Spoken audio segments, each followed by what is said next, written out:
Good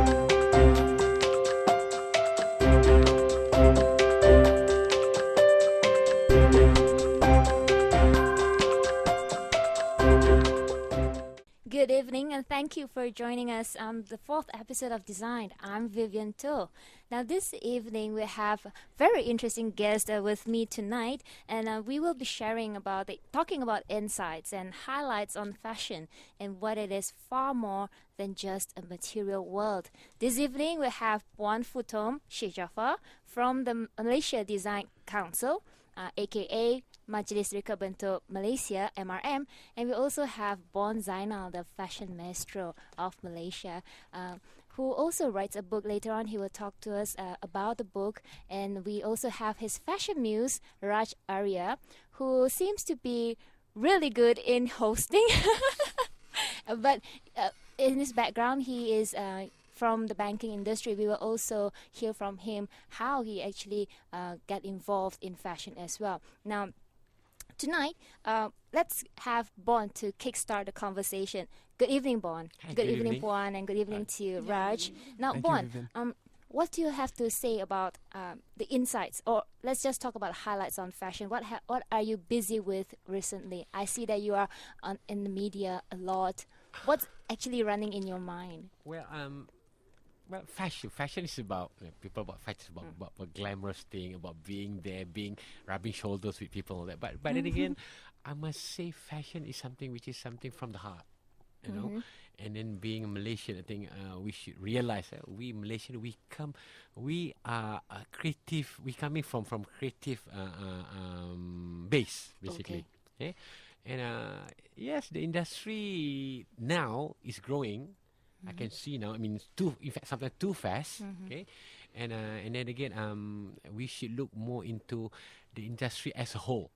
To me, it's become a commodity. I mean, it should be something that is money making, instead of just being glamour, being seen in with the virtual world now. With the Instagram and social media now. So people should look into. I mean, in fact, the government should look into this as a commodity for the industry. Yeah. It should have always been a commodity since the way back then. Yes, it is. Well, I have recently written an article for a Hong Kong publication, and also talk about the future of design in the next 5 years. And what I find about this landscape in Malaysia is that we have always been known as a country that trades a lot, manufactures things a lot, and we actually have the natural resources. What we don't realize is that we are full of talent, and if this talent know how to make use of the natural resources in Malaysia, I mean, we will be a really cool country. Yeah, we are cool, of course. With you, Mr. Bon. Yeah. Well, I mean, again, even certain all the big brands in the world, most of it are produced here. In Malaysia, and then people didn't know that. I remember last time when I was studying way back in the 80s, okay, and I used to work in one of the brand, and then one of a simple t-shirt cost about $385 US, and I said, but it's made in Malaysia, So again, we should look into this deeply now. It's about time. Basically. So my question to Raj now, it's about Buatan Malaysia, made in Malaysia, and now Raj, you are actually wearing a Buatan Malaysia suit, menswear, designed by Bon. How do you feel about it? Well, I feel great actually, because we always say that sometimes it's all about substance. It's about what you are inside. But the interesting thing is people make perception in terms of what they see externally. So it's very important to look the part as well, because people will then say, hey, he looks the part, but the question next they're going to ask is, does he have the substance? In most cases, for me being in this industry, is first impressions is very, very crucial. So we talk about grooming, we talk about fashion sense and all that. And I think maybe Malaysians in the past took it for granted. We say, it's not really that important. We wear whatever, it's available, whatever that looks okay, convenience. But failing to realize that it actually can make a difference in the bigger scheme of things. Because remember, people are always looking at you. People are always judging you. Whether you admit it or not, they are always observing you. And if you look good, perception can be vastly different from if you look otherwise. When actually that you discover that image is really important? as you mentioned, I used to come from the banking line. So very simple. You put on a long sleeve shirt, you put on your slacks, you put on a tie. That's it. But when I did the transition to entertainment and media a couple of years back, it actually changed my perception because I never really thought much about it. But people are, as I mentioned just now, always judging you. Now, fashion is very important to each person because it actually defines you in some sense in terms of what you wear, how you groom yourself, and that is actually your unique characteristic, a differentiation from the next person out there. So at the end of the day, you want to give your very best. So some people who are very intelligent have a lot to offer internally, but perception-wise from the outside, if you don't look the part, people will already be pigeonholing you. Maybe, because he dressed so shabbily, he must not be maybe well-educated. He's not well-groomed. He may not be highly intellectual. So all kinds of perceptions can come in. So what I'm looking at is in terms of the full package, the holistic perspective, whereby you look good outside, and that will give you a chance to for other people to see that, does he have substance? And if you have the substance, that's it, you got it made. Well, I believe Puan is specialized in menswear designing, and definitely there is an importance in dressing well and impeccable. What do you have to say about that?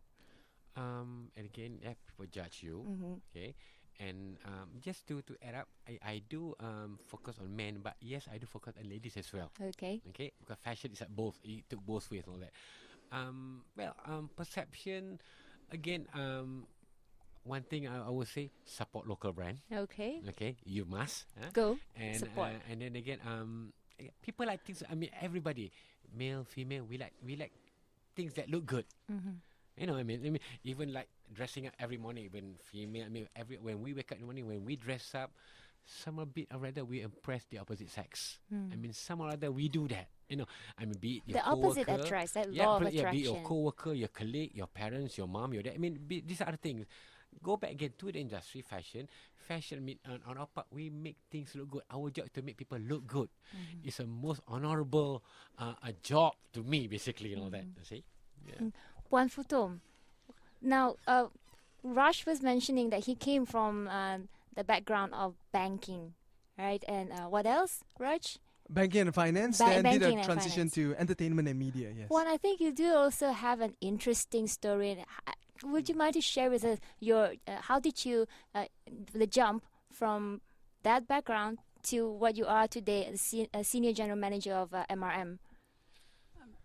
Yeah, every time I speak about the jump, I suppose in other countries they're not really surprised, but in Malaysia they're quite surprised because when they ask me what my basic degree was, biochemistry, then they say, okay, wow.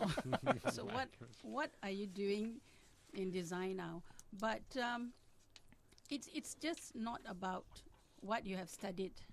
It's what you see happening in the country and in other countries, how the other countries have managed to bring up design as one of the commodity in their country.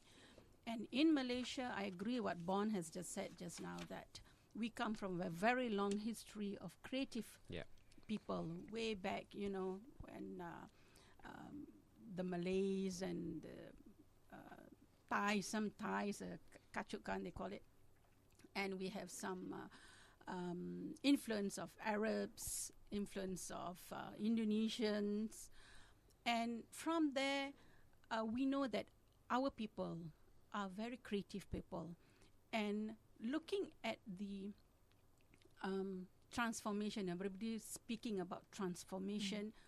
Design is just no more about doing it at home and only for you and your neighbors, but we are looking at how to commercialize it really, really well. Like Bon, for example. Probably he can have his own line of clothing now and mass produce it, and creating that brand equivalent to like Prada or something like that. But this is where we want to go. There must be some kind of recipe that Bon is really following through. We were outside the studio just now. We were listening to Bon say that he did not really take up fashion design as a course, but it's a combination of fashion and marketing. Bon, would you like to touch on that furthermore? Okay. Let's talk about vocation here in Malaysia. Okay, we have a lot of fashion college which focus more fashion design. So fashion design, we focus on one thing. But for me, I mean, even I remember one time when I left for States, I mean, I told my parents I want to take fashion marketing. They be like, huh? You know, is that? I mean, people's like, you know, I mean, 20 years ago. Why do you know have what to I mean? go overseas to study fashion? But then again, in fashion marketing, you learn everything about the whole industry. From accounting, management, PR, even fashion broadcasting, fashion media, and all that. I mean, so the whole works, you know, and of course it relates communication, you know. So fashion communicate. I mean, what you wear, what you portray, is you communicate with others. So these are the things we should look into basically, you know. And then for me now, basically now I can fully say I'm like a walking billboard, you know, for my brand, you know. And if you notice, in overseas, even some designers, they go beyond fashion. Some even produce car upholstery, even some produce household utensils and all that. You know, these are it's about branding. So these are the things that we should focus. Like Puan Futom say, it's more to make it commercialize this thing, all that. And yes, we are creative based, and I believe, you know, we can go further from now. I mean, like it takes guts to do it, but then again, we are already into it. You know? What I find every time when I'm in a conversation with someone creative, always there's something that crops up in the conversation, which is the issues of education, the lack of possible the designers or students are being trained in skills, but not on communication that much. So there's always a conversation about education, and it is important. Just when I was at the World Innovation Forum, listening to Mr. Göran Persson, the ex-Prime Minister of Sweden, he was saying that imagination is the for children is the energy.